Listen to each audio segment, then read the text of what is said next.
Buenos días. Agradecer al Colegio Médico por la gentileza de la invitación. El día de hoy vamos a referirnos a una condición que es particularmente importante en términos de salud pública. Y durante esta sesión, acerca del manejo de dengue en atención primaria, vamos a cubrir aspectos de la epidemiología brevemente, algunas características del virus que son importantes que tengamos en cuenta, una actualización sobre la fisiopatología. Vamos a hablar también del cuadro clínico y clasificación para terminar hablando del manejo y sobre todo cómo es el sistema de referencias que debería hacerse cuando se trabaja en el primer nivel de atención. Históricamente, el primer brote de dengue en el Perú documentado fue en 1990. Escamilla, Colán y un grupo de investigadores reportaron el primer brote de fiebre por dengue. Todavía no había formas severas de dengue, solamente fiebre por dengue. Desde entonces, en el Perú se han descrito múltiples brotes epidémicos, algunos muy grandes, que han incluido, por ejemplo, afectación de la selva, afectación del norte del país.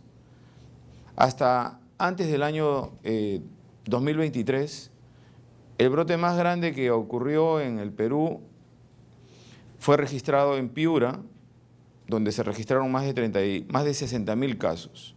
Sin embargo, en el 2023 fue uno de los años que históricamente registraron el mayor número de casos en la historia sanitaria del Perú y donde se registraron también el mayor número de muertos hasta entonces.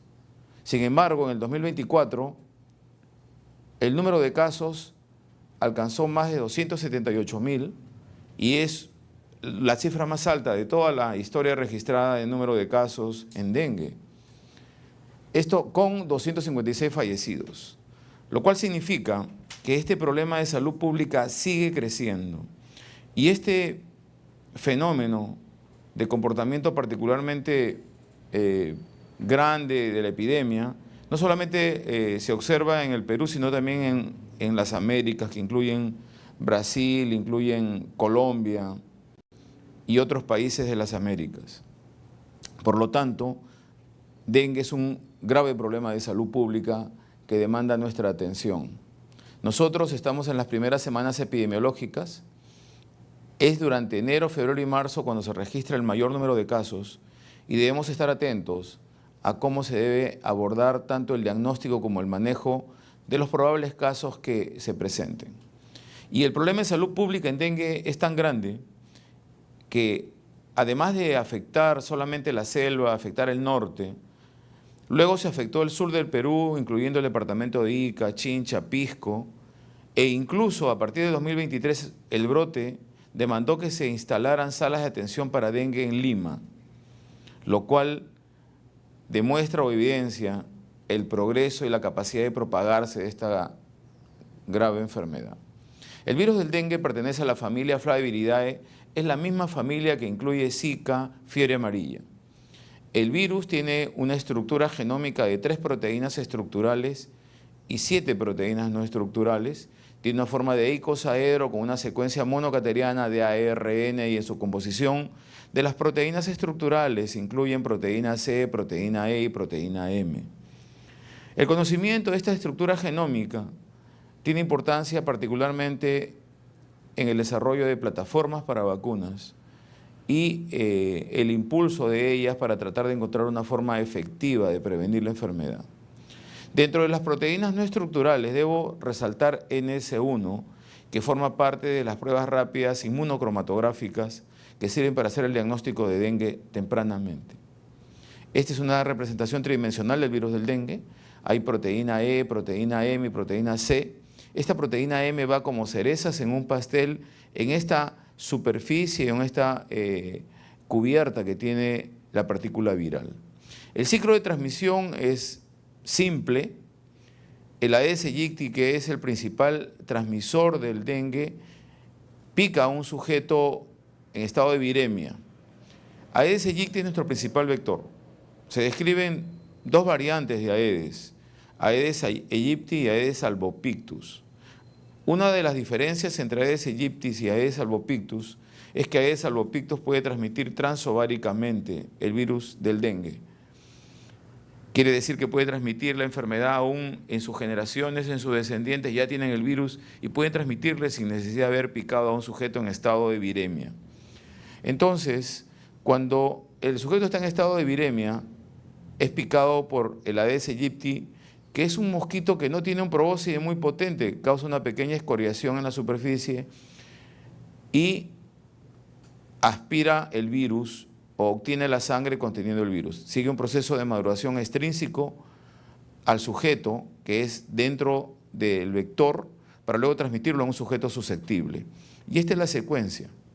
Pero el Aedes aegypti es tremendamente difícil controlarlo.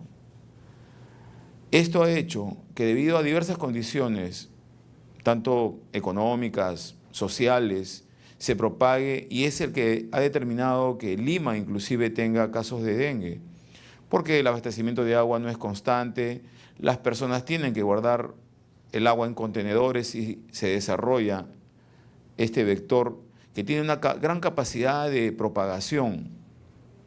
Tiene tanta capacidad de propagación que cuando está en circunstancias inadecuadas, los huevos, cuando no tienen la humedad, la temperatura apropiada, pueden quedar quiescentes por semanas o meses. Esto hace que en esos contenedores o estos criaderos que no tienen las condiciones se desplacen como botellas, por ejemplo, y estos puedan alcanzar otras áreas. Y cuando alcanzan la temperatura y humedad apropiada, eclosionan y se desarrolla el vector. Esto ha hecho que el control del dengue sea muy difícil, porque Aedes aegypti se propaga rápidamente. Por lo tanto, los esfuerzos deberían estar dirigidos a controlar el vector, lo cual ha resultado sin éxito por décadas. Campañas de recolección de contenedores, de criaderos se han hecho en la selva, se han hecho en el norte sin éxito. La fumigación solo es una estrategia que debería utilizarse en brotes epidémicos. La fumigación no es una estrategia para controlar dengue de manera regular. Lo que debería tratarse es de eliminar los criaderos, lo cual es muy complicado cuando no hay un adecuado abastecimiento de agua o hay lugares que favorecen el desarrollo del vector, criaderos como, por ejemplo, los cementerios, donde las personas colocan las flores y le colocan agua, piscinas, y hay otra serie de condiciones que favorecen que el vector se mantenga. Existen 4 serotipos en ese orden, 1, 2, 3 y 4 de dengue.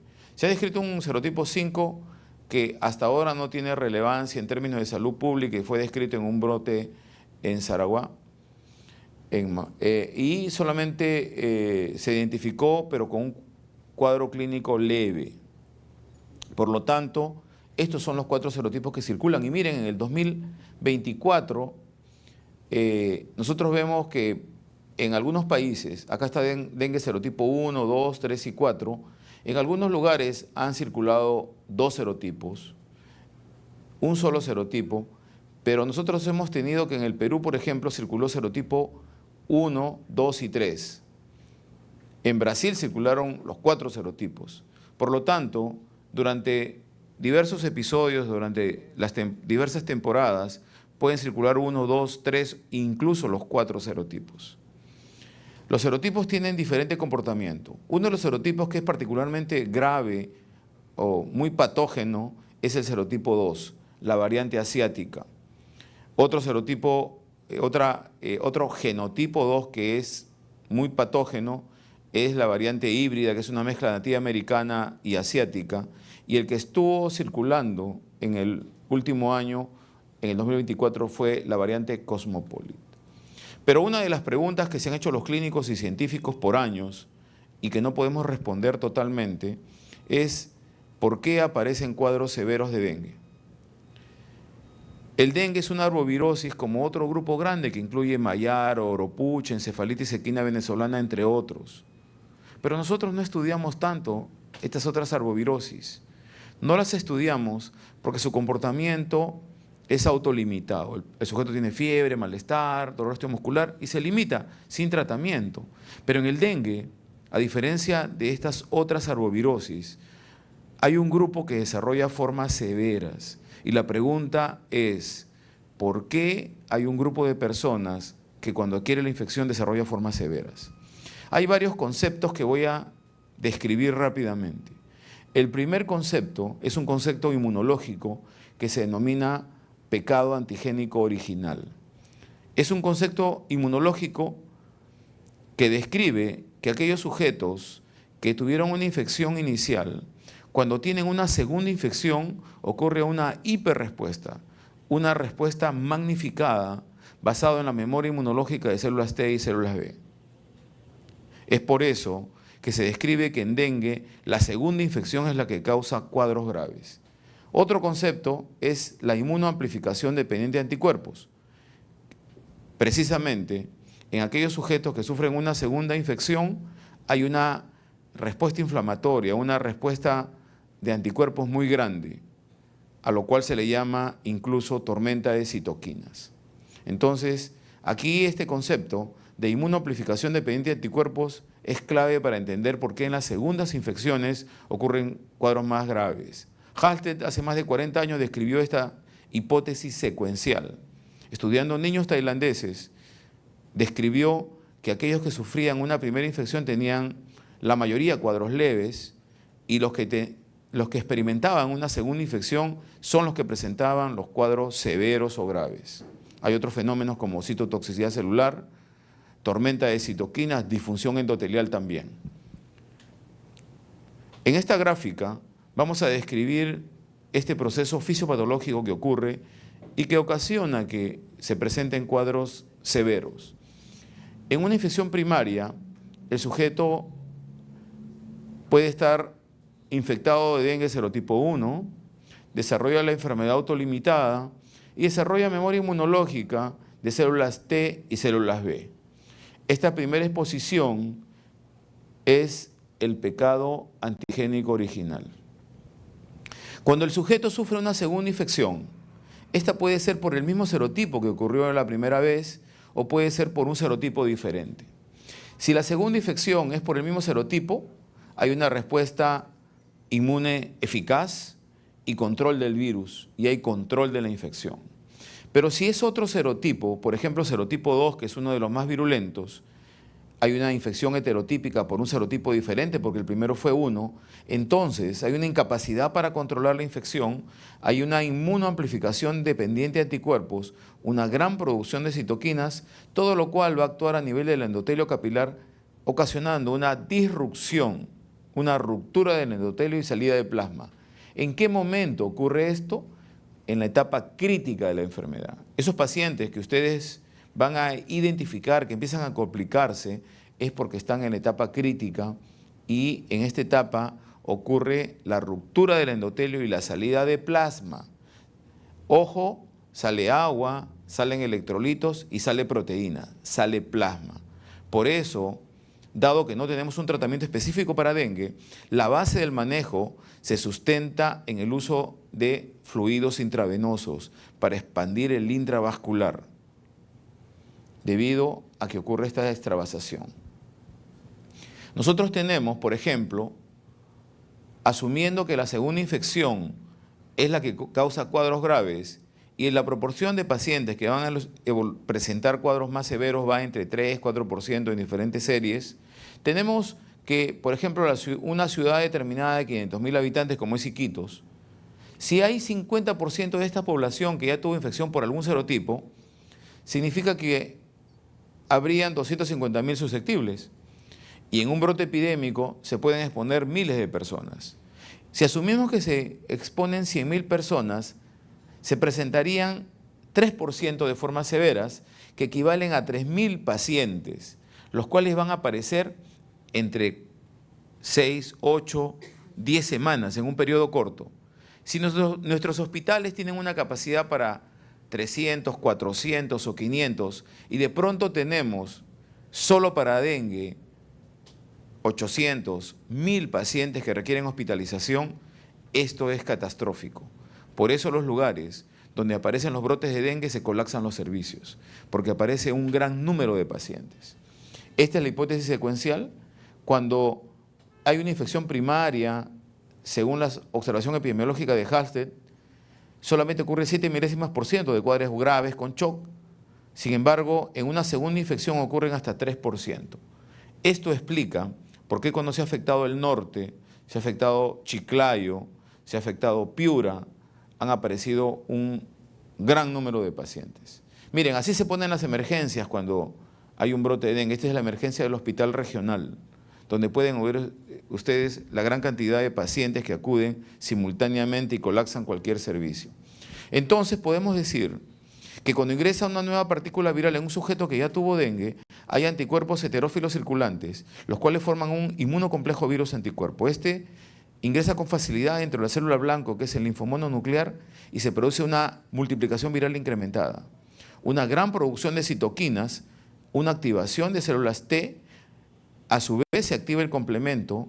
Todo esto va a actuar a nivel del endotelio capilar, donde causa la disrupción y ruptura y la salida del plasma. Por lo tanto, el fenómeno fisiopatológico más importante de las formas severas de dengue es extravasación capilar. Disminuye el volumen circulante efectivo de hipotensión, hipoperfusión, hipoxemia, shock y muerte, acompañado de sangrado. Se rompe el endotelio y sale el plasma, lo cual depleta el volumen circulante efectivo. ¿Cómo ocurre esto entonces? Se rompe el endotelio, el intravascular se depleta porque sale el plasma del intravascular al extravascular. ¿Cómo lo manejamos? Expandiendo el intravascular. La expresión clínica es variable, incluye a nivel de pleura, derrame pleural, ascitis, puede haber pericarditis, inclusive puede haber sangrado intestinal con melena, hematemesis e incluso encefalopatía como expresión de estos fenómenos que ocurren a nivel sistémico. La infección por dengue afecta todos los aparatos y sistemas, respiratorio, cardiovascular, digestivo. ¿Cómo es la clasificación? El espectro de dengue es bien amplio, de formas inaparentes, formas de síndrome febril indiferenciado hasta las formas bien definidas de dengue y las formas graves. Afortunadamente, las formas graves son una proporción pequeña de pacientes. Sin embargo, estos son los que se pueden complicar y morir. Dengue afecta todos los aparatos y sistemas, pero ojo que una vez que se inicia el proceso inflamatorio no se detiene. Es una enfermedad dinámica y esto es lo que tenemos que tener en cuenta, porque el paciente que está entrando en la fase crítica no se va a detener porque le pusieron 1 litro de cloruro y lo mandaron a su casa. Y es esto los que regresan complicándose. La enfermedad se ha dividido en 3 fases, una fase febril, una fase crítica y una fase de recuperación. En esta gráfica se describen las 3 fases. La fase febril, la fase crítica y la fase de recuperación. La fase febril se inicia súbitamente. El escolar, el adolescente, viene a las 3 de la tarde de su casa, no tiene nada, almuerza, y a las 5 empieza la fiebre, el dolor osteomuscular de manera súbita, que persiste 3 a 4 días, independientemente del tratamiento que le den. Le pueden dar paracetamol, le va a pasar y vuelve. Entonces, estos 3 días o 4 de la etapa febril son, de todas maneras ocurren y no hay forma de cambiar este curso de la enfermedad. Son constantes. Y aquí es importante, y esto es lo que van a ver en el primer nivel de atención, explicarle al paciente que este periodo no se puede cambiar a pesar de que tome antiinflamatorios. Justo cuando está entrando a la fase crítica, los síntomas bajan, como que se recupera. Menos fiebre, estaba en 39,5 y de pronto está en 38,2, menos cefalea, menos dolor osteomuscular. A esta fase se le denomina defervescencia, que justo es el periodo antes de que entre a la etapa crítica. Y esto es lo paradojal de la enfermedad. Cómo, si el paciente aparentemente está mejorando, es el preludio de entrar al colapso vascular y a las complicaciones y muerte. Y es por eso que debemos conocer la nosología. Cuando entra a la etapa crítica, ya el paciente empieza presenta extravasación, se incrementa el hematocrito, hay ascitis, hay edema perivesicular, efusión pleural, hay edema, que son las manifestaciones de la extravasación. Si todo se maneja bien, 24, 48 horas y le salvamos la vida al paciente. Y entra a la etapa de recuperación. En esta etapa puede haber una pequeña erupción cutánea temprana, centrífuga que aparece en el tórax y va a las extremidades. Y en la etapa tardía aparece otra erupción cutánea que más bien es bien característica pruriginosa denominada mar rojo con islas blancas, que es bien característico. Entonces, empieza la fiebre y se mantiene constante 3 a 4 días para entrar en este periodo que hemos denominado de efervescencia, y justo cuando va a entrar la etapa crítica, el paciente aparentemente mejora. Por eso, el que no está entrenado podría pasar inadvertido o podría creer que el paciente está mejorando. Pero aquí aparecen los signos de alarma. Se han tratado de establecer, y la pregunta que nos hacemos todos los clínicos cuando vemos a un paciente el primero o segundo día es: ¿se complicará este paciente? ¿Desarrollará una forma grave? Eso no lo sabemos. No hay un score predictorio, se han buscado marcadores inflamatorios, citoquinas, y no hay forma de que podamos identificar aquellos pacientes que en el primero o segundo día podamos decir, este se va a complicar. Lo único que tenemos como herramienta clínica en la cabecera del paciente son los signos de alarma. Por lo tanto, debemos enfocarnos en tratar de identificarlos. Un estudio multicéntrico denominado DENCO identificó cuáles son estos signos de alarma que caracterizan a aquellos pacientes que van a presentar o van a evolucionar de manera grave o severa. A estos signos se le ha denominado signos de alarma. Entran a la etapa crítica, los síntomas pueden desaparecer, incluso la mayoría de pacientes no tienen fiebre en la etapa crítica, luego aparecen levemente para remitir de manera definitiva. ¿Qué cosa se ve en la etapa crítica? Reducción o desaparición de la fiebre, hay un incremento del hematocrito por la hemoconcentración, aparece la fuga plasmática por hipotensión, sí encontramos desde el punto de vista laboratorial leucopenia y trombocitopenia. Ojo, si yo estoy en la etapa crítica y mi paciente es dengue y tiene leucocitos normales o aumentados, consideren la posibilidad de una coinfección con otro agente, porque en un paciente con dengue que está en la etapa crítica debe tener leucopenia. ¿Cuáles son los signos de alarma? Son 7. 2 son los más frecuentes en todas las series: dolor abdominal y vómitos persistentes. También les puede servir trastorno del sensorio, particularmente en niños. Y el tercer signo de alarma es sangrado, gingivorragia, epistaxis. Entonces, en la consulta, yo voy a explorar la presentación de signos de alarma. Si tiene dolor abdominal, si vomita o si tiene sangrado. Y voy a advertir si está muy decaído o tiene trastorno del sensorio. He referido que esto en niños es particularmente relevante, porque el niño está somnoliento, no quiere jugar o está irritable si es muy pequeño. Los otros signos de alarma son más difíciles de evaluar. Acumulación de fluidos como derrame pleural, si tienen en su emergencia, tienen un ecógrafo, podrían hacerlo, clínicamente un examen acucioso, pero es más difícil. Hepatomegalia de más de 2 centímetros también fue identificada como signo de alarma, y progresivo incremento del hematocrito, que demanda que tengamos un hematocrito de base. Eso es difícil porque a veces no lo vio nadie y llegan así a la consulta o la emergencia. Entonces, basado en la presentación de los signos de alarma, tenemos 2 grupos. Todos los pacientes en la etapa febril se parecen. Primer día, segundo día, tercer día. La diferencia aparece entre el tercer y cuarto día cuando se presentan los signos de alarma. Entonces tenemos 2 grupos: aquellos que presentan signos de alarma y aquellos que no presentan signos de alarma. Por lo tanto, la clasificación se resume: un síndrome febril consistente con dengue, dengue sin signos de alarma, dengue con signos de alarma y dengue severo, que lo puede identificar cualquiera. Un paciente llega en shock, el paciente llega con hematemesis masiva, y esta clasificación está orientada al manejo. Dengue,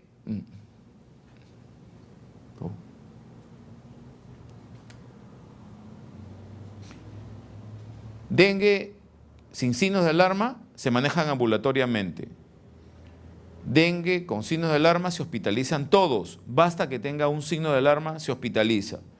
Y dengue severo va a una unidad de cuidados intensivos o una unidad de cuidados intermedios.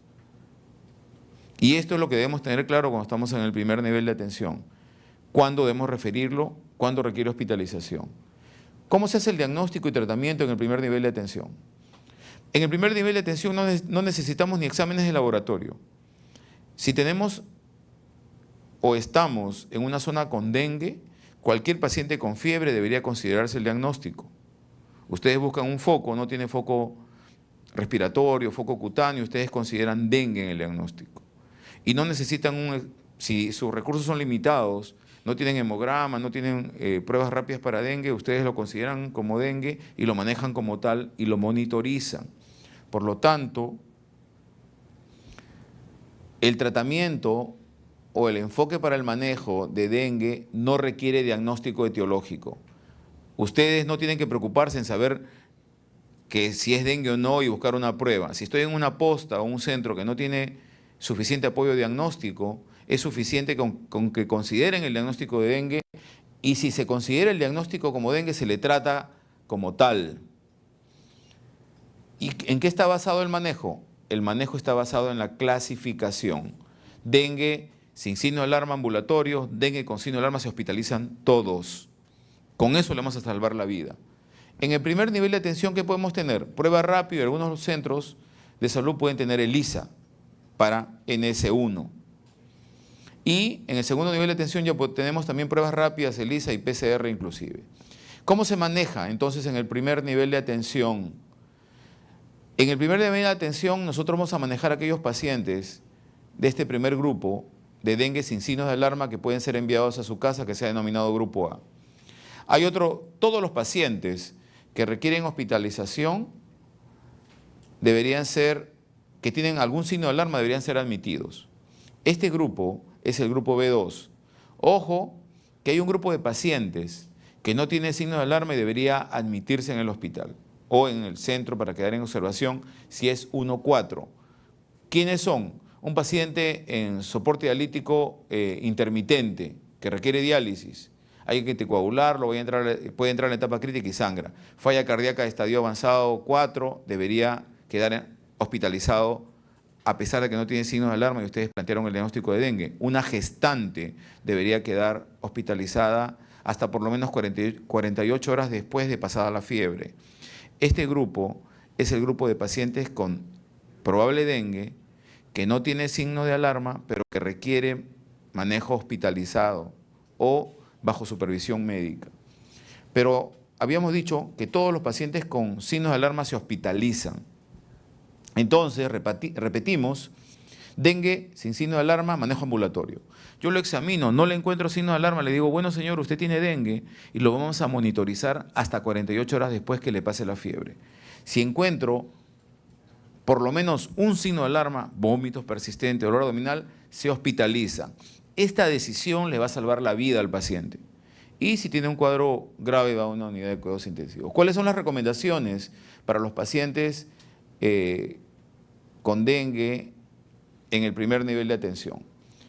Vamos a manejar los pacientes del grupo A, que son aquellos pacientes que tienen dengue sin signos de alarma. Estos pueden ser enviados a su casa, y esto parece fácil, no tiene signo de alarma.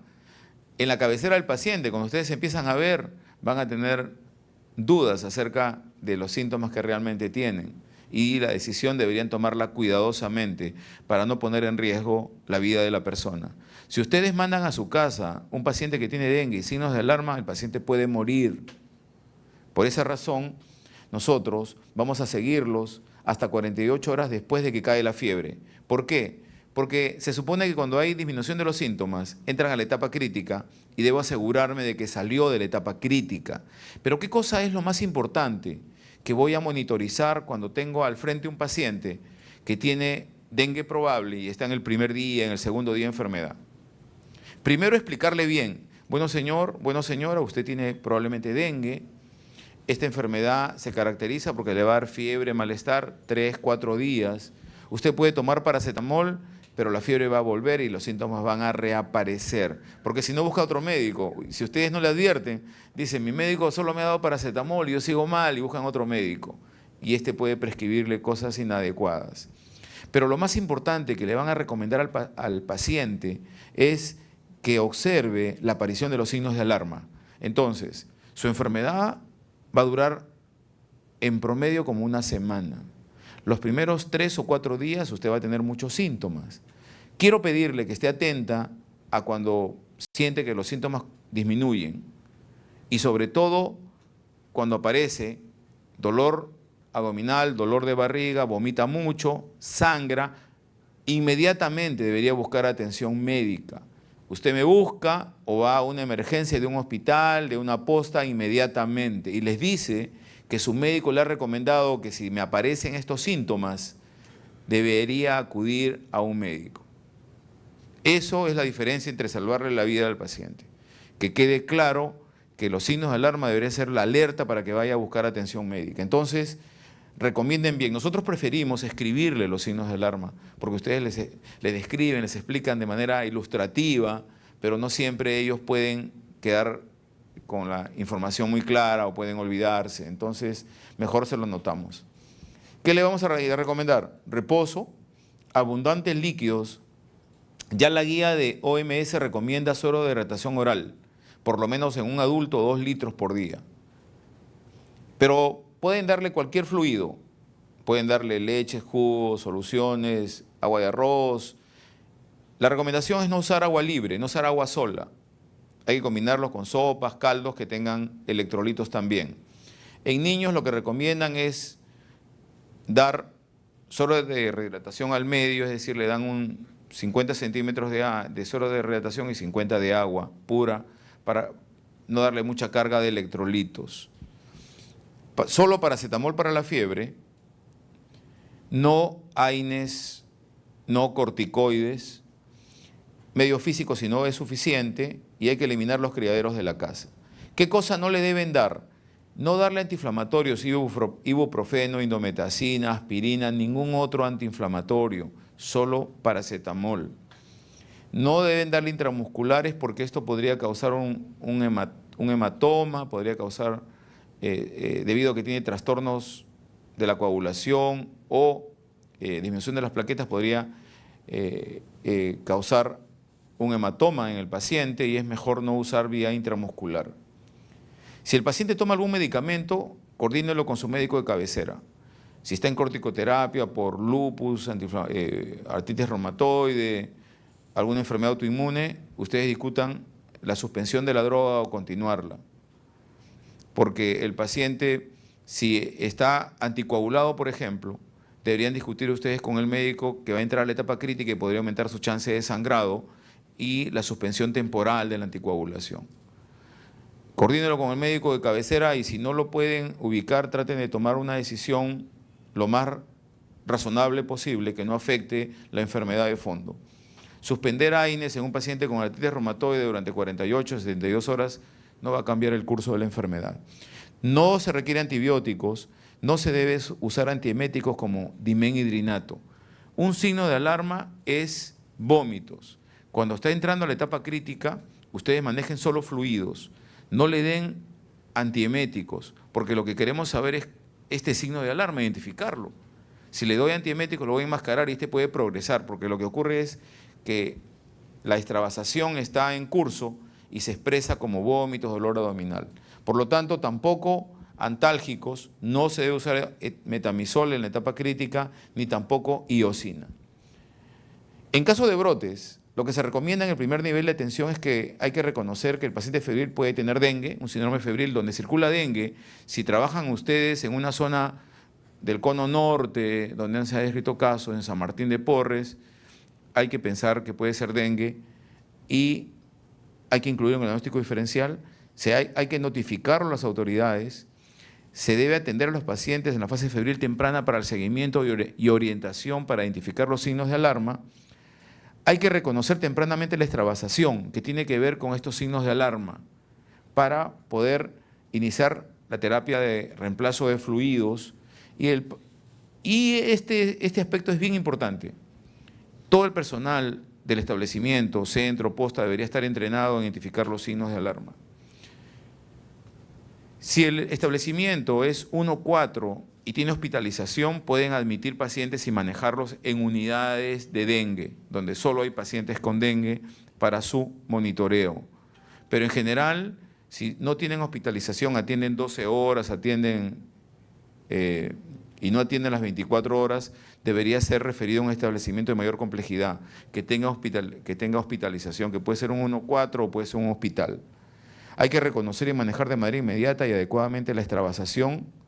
Y en brote, me estoy refiriendo específicamente al manejo en un brote, la contención que nosotros establecemos para el brote es que fortalecemos el primer nivel de atención, que es la primera barrera. se identifican los pacientes con dengue, se les maneja de manera ambulatoria a los pacientes que no tienen signos de alarma, se admiten y se hospitalizan los que tienen signos de alarma en los establecimientos 1-4 que tienen camas de hospitalización, y esto hace que solamente lleguen a los hospitales un número pequeño de pacientes. Esto, que parecería una descripción simple, es importante. Si ustedes tienen 4 centros de salud que tienen 10 camas, tenemos 40 pacientes con dengue con signo de alarma que podemos manejar, hospitalizados, y los tenemos 3-4 días. Si no los contenemos en el primer nivel, llegan al hospital. Y en el hospital, el departamento de medicina puede tener 60 camas, pero de ellas para infecciosas son 10. Entonces, con 40 acá se colapsó el servicio. Esto hemos implementado en las regiones donde han aparecido los brotes para contener la epidemia y permitir que los hospitales se adecúen y no colapsen. Entonces, para terminar, dengue es un grave problema de salud pública. La extravasación capilar es el principal fenómeno fisiopatológico en las formas graves. Los signos de alarma son la única herramienta clínica que tenemos para identificar los pacientes que se pueden complicar o se pueden morir. Y en el primer nivel de atención se debe referir los pacientes que tienen signos de alarma y admitir en aquellos que tienen la capacidad resolutiva para hospitalizar los pacientes. Gracias.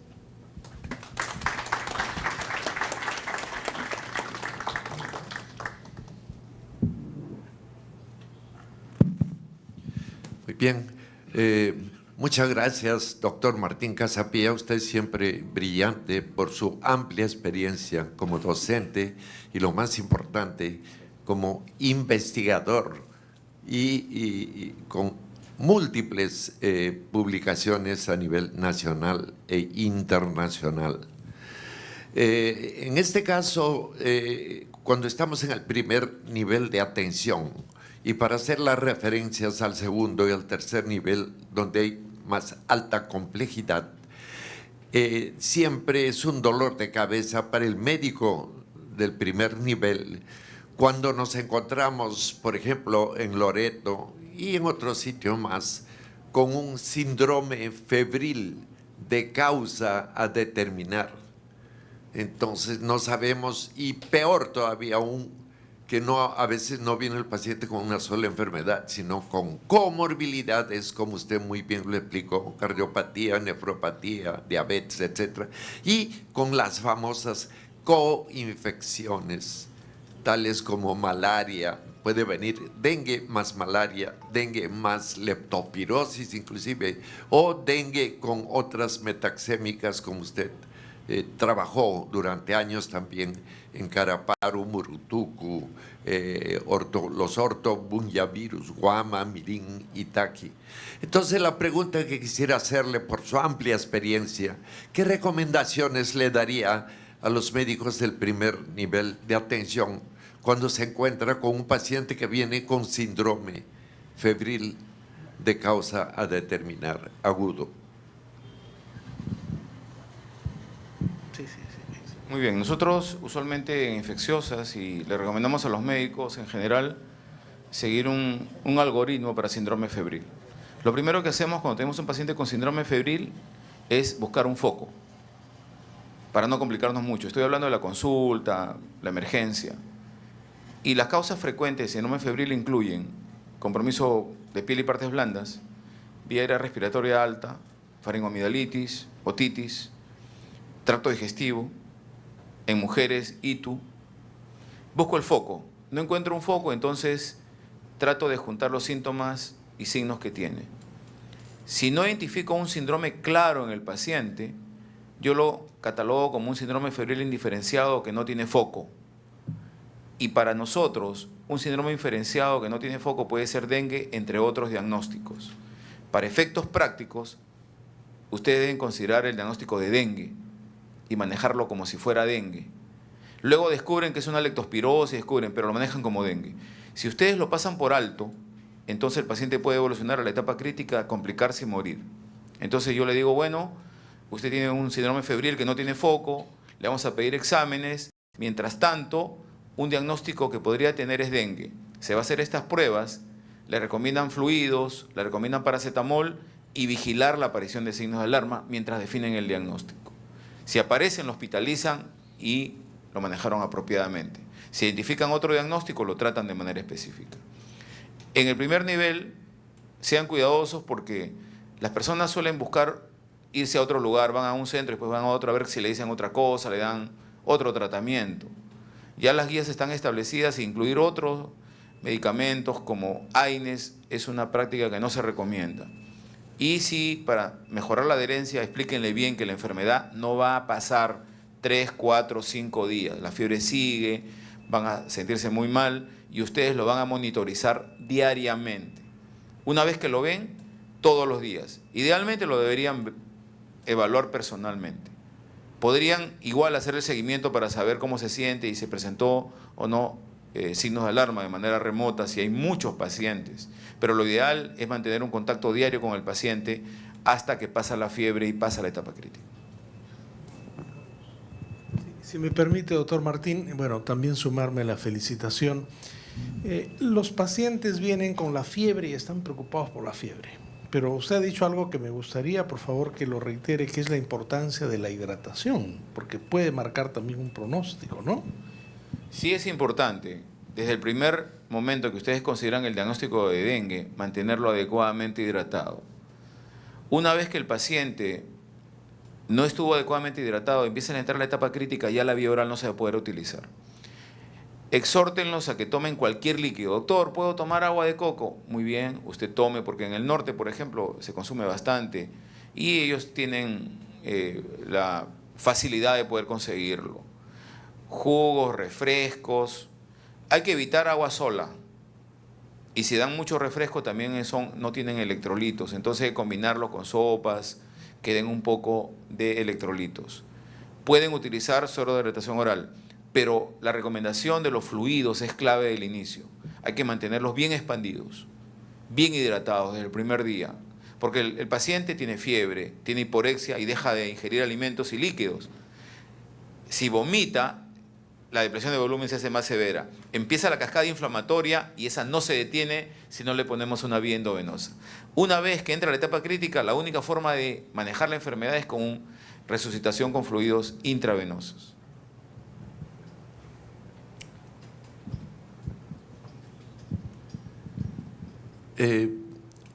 ¿Alguna pregunta más del público? Ahí está.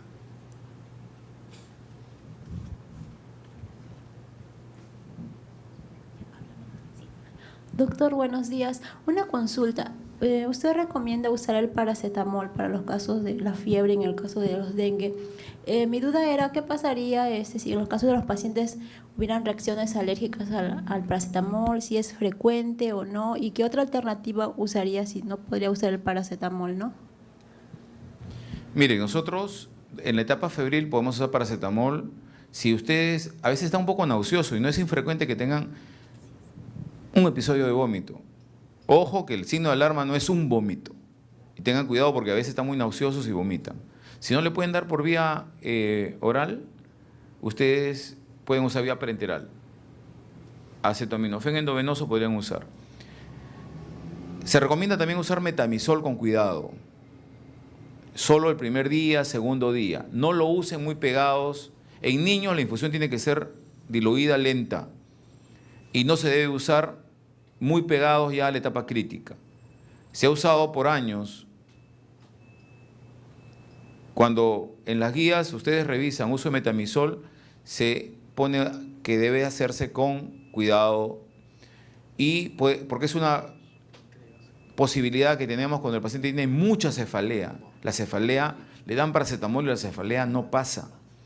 Luego, la fiebre es persistente, ya tomó paracetamol, pueden usar la terapia endovenosa. Entonces, la alternativa, si es que no tiene a todos los AINES, en la etapa primer día, segundo día de enfermedad, podría ser metamizol. Si tiene alergia a todos los AINES, hay que usar medios físicos, porque tiene sensibilidad o tiene alergia a los AINES. Pero vía parenteral pueden usar alternativamente metamizol primero, segundo día con mucho cuidado, siempre en niños la infusión lenta. a partir del tercer o cuarto día, cuando están muy pegados ya a la etapa crítica, no usamos porque podría provocar hipotensión y no es recomendable. Sí, una última pregunta. Doctor Martín Casapía, ¿qué hay de nuevo actualmente en cuanto a las vacunas para dengue?